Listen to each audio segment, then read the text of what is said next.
Hey everyone, I am Babita and welcome to my channel. I have another exciting recipe for Diwali to share with you. Today I'm going to show you how to make Besan Ladoo. This is my mother-in-law's recipe and my kids love this ladoo. If you want a Besan Ladoo that will turn out well every single time, then follow me along as I show you this recipe. I'm going to start off by dry roasting besan. I have this besan over here which I've already sifted it. So I'm going to dry roast this on a slow to medium heat until it changes color.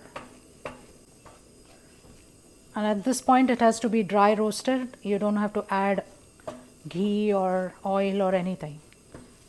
Just very patiently I'm going to take my time and roast. This is one of the most important steps.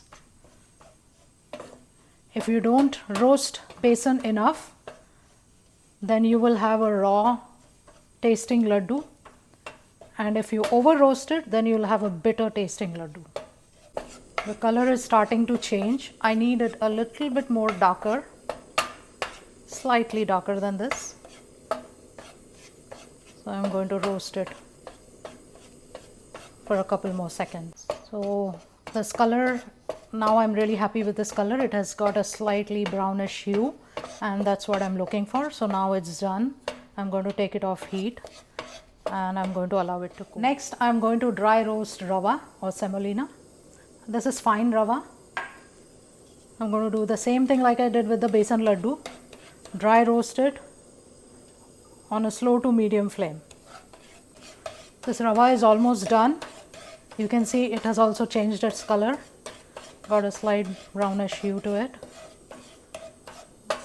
and that's it. I'm going to take this off the pan and allow it to cool. So the besan and rava has cooled down and I have all the other ingredients laid out over here, and I'm just going to show you how to mix and combine all of them. I have the besan that I roasted earlier over here, and to this I'm going to add the roasted rava. Next I'm going to add powdered sugar. This is regular granulated sugar that I just ran through the blender and made it into a fine powder. And I have cardamom powder. I'm going to mix them. Mix all the dry ingredients first. I'm also adding some raisins. These are optional. Then mix it. And now I'm going to add ghee. I'm going to use my hand and mix them. Combine the ghee and this besan mixture well.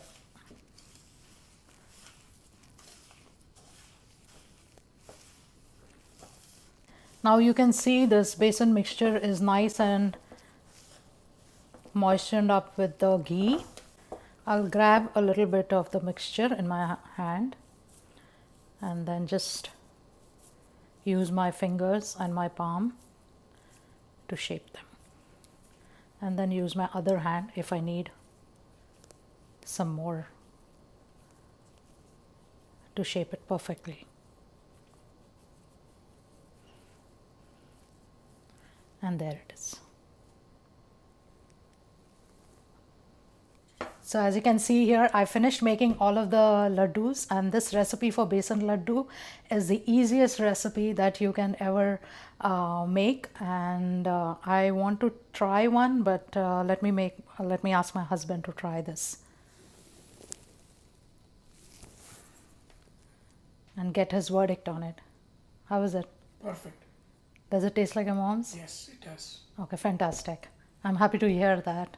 Anyway, if you've enjoyed this recipe, make sure comment below, like my post and subscribe to my channel. The full ingredients and measurement for these ingredients are up on my blog, and I'm going to post the link in the description below. So make sure to check it out. Until next time, goodbye.